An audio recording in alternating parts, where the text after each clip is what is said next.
Assalamualaikum warahmatullahi wabarakatuh. Saya Syahiratul Ula dengan NIM 2023-28023.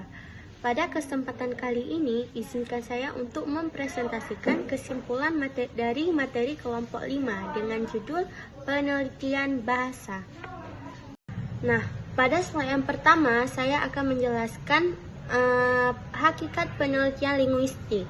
Nah, ada beberapa unsur dari kebahasaan. Yang pertama ada bunyi, yang kedua ada kata, yang ketiga ada kalimat, yang keempat ada makna, dan yang terakhir ada penggunaan bahasa. Selanjutnya ada bidang non fokus pada kajian linguistik. Yang pertama itu ada fonologi. Nah, fonologi ini itu berkaitan dengan bunyi bahasa yang mencakup fonemik dan juga fonetik. Yang kedua itu ada morfologi.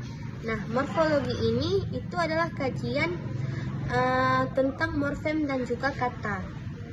Lalu ada sintaksis. Nah, sintaksis ini mengkaji frasa, klausa, dan juga kalimat. Lalu di bidang semantik. Di bidang semantik ini meneliti makna, frasa, dan juga kalimat juga. Lalu ada pragmatik. Pragmatik itu berhubungan dengan makna yang lebih dalam atau lebih kompleks, seperti peranggapan, implikator, dan juga entailment. Kemudian ada sosiolinguistik. Nah, sosiolinguistik ini itu mengkaji hubungan bahasa dengan masyarakat, seperti variasi bahasa dan juga identitas sosial. Dan yang terakhir itu ada analisis wacana yang mempelajari bahasa dengan konteks, teks baik lisan maupun juga tulisan. Selanjutnya ada metode penelitian bahasa. Nah, metode penelitian bahasa ini ada beberapa jenis metode yang perlu kita gunakan. Yang pertama ada metode deskriptif.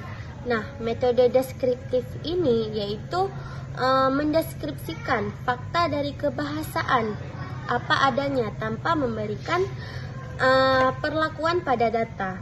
Yang kedua itu ada metode eksperimental. Jadi metode ini digunakan jika ingin melihat hubungan sebab akibat atau mencari pengaruh dari suatu variabel bahasa. Yang ketiga itu ada metode historis komparatif.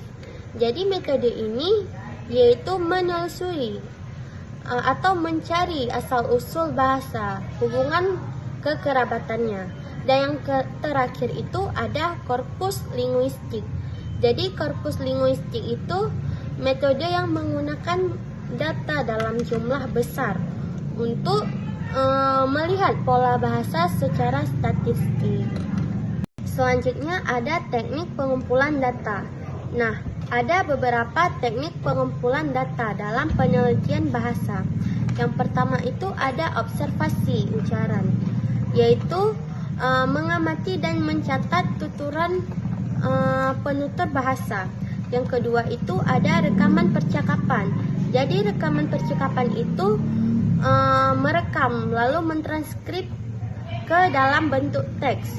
Yang ketiga itu ada tes bahasa. Nah, tes bahasa itu digunakan untuk mengukur kemampuan bahasa seseorang. Yang keempat itu ada angket, yaitu memperoleh data melalui pertanyaan tulisan kepada responden. Yang terakhir itu ada studi dokumen. Nah, studi dokumen ini itu mengumpulkan data melalui tes, arsip, buku, dan juga dokumen yang tertulis lainnya. Dan terakhir itu ada analisis dan pelaporan. Jadi setelah datanya itu dikumpulkan, kita analisis dulu sesuai dengan bidang linguistik yang sedang diteliti. Struktur laporan penelitian biasanya itu mencakup dari pendahuluan, kajian teori, metode penelitian, hasil penelitian, pembahasan, dan juga kesimpulan.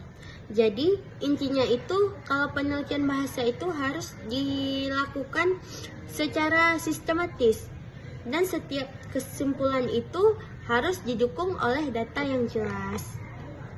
Baik, sekian presentasi kesimpulan penelitian bahasa dari saya. Wassalamualaikum warahmatullahi wabarakatuh.